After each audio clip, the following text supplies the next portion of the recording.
रात की शिफ्ट और पुरस्कार नंबर। समर की रात की शिफ्ट शुरू हो चुकी थी। वो शहर के एक बड़े कॉल सेंटर की 12 मंजिल पर अकेला बैठा था।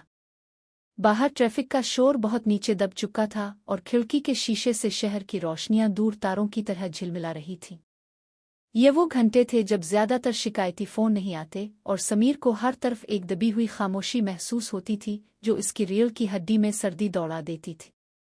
इसकी कुर्सी के अलावा पूरे फ्लोर पर कोई नहीं था।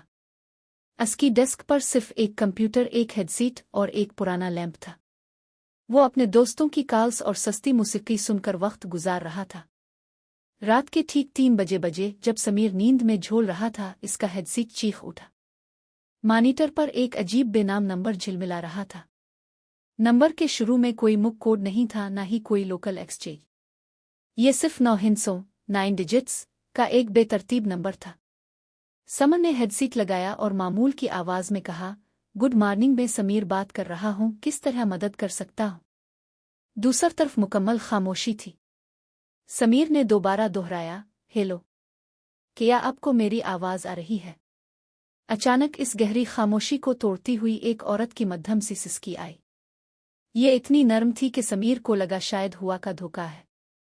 मैडम, अगर आपको कोई मसला है तो बरा करम बात करें, समीर ने थोड़ी झुंझलाहट में कहा। उसके जवाब में सिसकी की आवाज कराहने में बदल गई, जैसे कोई गिले में फंसी हुई चीज को बाहर निकालने की कोशिश कर रहा हो। फिर आवाज आई, बहुत धीमी, जैसे सूखे पत्तों पर रेंगती हुई, लेकिन हेडसेट में बिल्कुल वाज़े।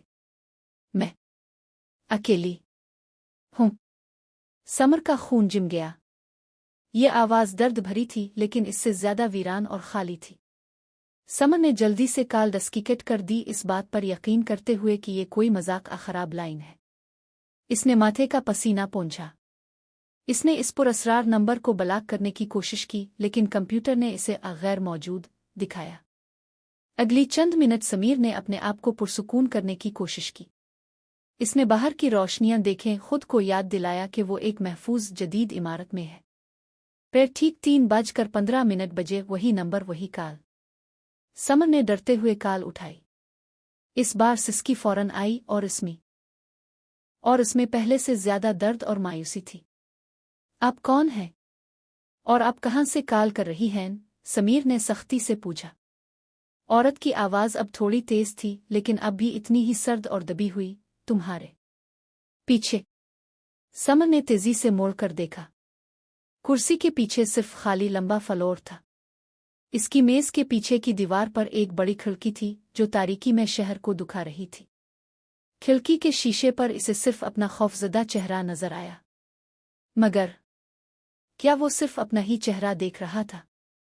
कॉल पर वो औरत खामोशी से हंस रही थी, एक ऐसी हंसी जिसमें कोई खुशी नहीं थी, सिर्फ जुनून और मायूसी थी। समीर ने हेडसेट उतारे बगैर खिड़की में गौर से देखा। उसके अक्स के ठीक पीछे शहर की रोशनियों के बीच इसे एक और अक्स नजर आया। एक औरत का चेहरा लंबे गीले बालों से ढका हुआ, जो आहिस्ता आहिस्ता इसकी तरफ झुक रहा था। इस अक्स के चेहरे पर हजारों साल की थकन और दर्द था। समर बुरी तरह चीखा और खिड़की से दूर हट गया। जब वो मुड़ा तो इसे कमरे में कोई नजर नहीं आया, लेकिन जैसे ही इसने अपनी सांस रोकी, इसने हेडसेट में सुना, औरत ने सरगोशी की, मुझे तुम दुखते हो। समर को महसूस हुआ कि ये सिर्फ आवाज नहीं है, ये शीशे और इलेक्ट्रॉनिक्स के पर्दे को तोड़कर उसके फ्लैट में दाखिल हो रही है। समर ने लरसते हुए हाथ से कॉल काट दी और जल्दी से अपनी चीजें समेटने लगा। वो इस जगह से भागना चाहता था। सी ही इसने बैग उठाया, फ्लैट के मरकजी दरवाजे पर दस्तक नाक हुई। ये हल्की थी, बहुत नरम, जैसे कोई छोटे बच्चे के हाथ से बजा रहा हो। केट खट। समर ने सोचा कि ये सिक्योरिटी गार्ड होगा, लेकिन वो इतना जानता था कि सिक्योरिटी गार्ड कभी भी इस वक्त ऊपर नहीं आते जब तक कि कोई इमरजेंसी ना हो। उसने डरते हुए दरवाजे की तरफ देखा, फिर फोन पर। इसने अपने मैनेजर को कॉल करने की कोशिश की, लेकिन इसका फोन सर्विस नहीं दिखा रहा था। पूरे शहर में सिर्फ एक ही लाइन फाल थी, वो पुरस्कार इनकमिंग कॉल। केट खट। दस्तक अब थोड़ी तेज थी। असलम है, इसका हेडसेट खुद ब खुद ऑन हो गया और मॉनिटर पर वही 9 हिंसों का नंबर फिर से जगमगा रहा था। समीर ने इसे छुआ भी नहीं। और फिर हेडसीट में औरत की आवाज़ जो अब इसके कान के बिल्कुल करीब लग रही थी सुनाई दी। मीम सुना दी जैसे वो इसी कमरे में खड़ी होकर बात कर रही हो। मैं आ गई। इसके साथ ही दरवाजे पर दस्तक की आवाज़ खत्म हो गई।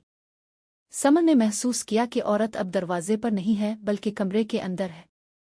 वो फौरन कुर्सी से उठा और इस छोटी सी पेंट्री की तरफ भागा जो इसकी मेज के पीछे थी। वो बमुश्किल दरवाज़ा बंद कर पाया और जोर से बाहर से कुंडी लगा दी। वहाँ है अंदर अंधेरे में इसका दिल सीने से निकलने को बेताब था। बाहर कोई आवाज़ नहीं थी। वो सिर्फ अपनी तेज सांसें सुन सकता था। पैर इसे एक और खौफनाक चीज़ महसूस हुई। इसका फ़ोन जो इसने मेज़ पर छोड़ दिया था खुद बखुद स्पीकर पर ऑन हो गया था। स्पीकर से औरत की ठंडी खोखली हंसी आ रही थी। फिर आवाज़ ने कहा, तुम छप नहीं सकते समीर। उसने अपना नाम लिया। समीर चीखा और घुटनों के बिल गिर गया।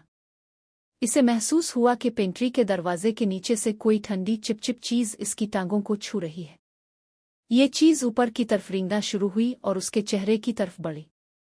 समर ने आखिरी कोशिश में दरवाज़ा खोला और बाहर की तरफ लपका। इसने देखा कि मेज़ पर रखा हेडसीट ज़मीन पर गिरा हुआ है और वही पुरस्कार 9 हिंसों का नंबर अब भी मॉनिटर पर ऑन है। जैसे ही इसने भागने की कोशिश की इसे महसूस हुआ कि इसके पीछे किसी ने ठंडे और नुकीले नाखूनों से इसकी गर्दन पकड़ ली है। इसके मुंह से सिर्फ एक मध्यम गड़गड़ाहट निकली। अगली दिन सिक्योरिटी गार्ड ने समीर की लाश कुर्सी पर पाई। इसकी आंखें हैरत से खिली हुई थीं और उसकी गर्दन पर 5 गहरे खून के धब्बे थे। इसके हेडसीट में मैनेजर को सिर्फ एक आवाज़ सुनाई दी, टेलीफोन लाइन के हमेशा के लिए मुनक़ते होने की आवाज़ और एक दौर की हंसी।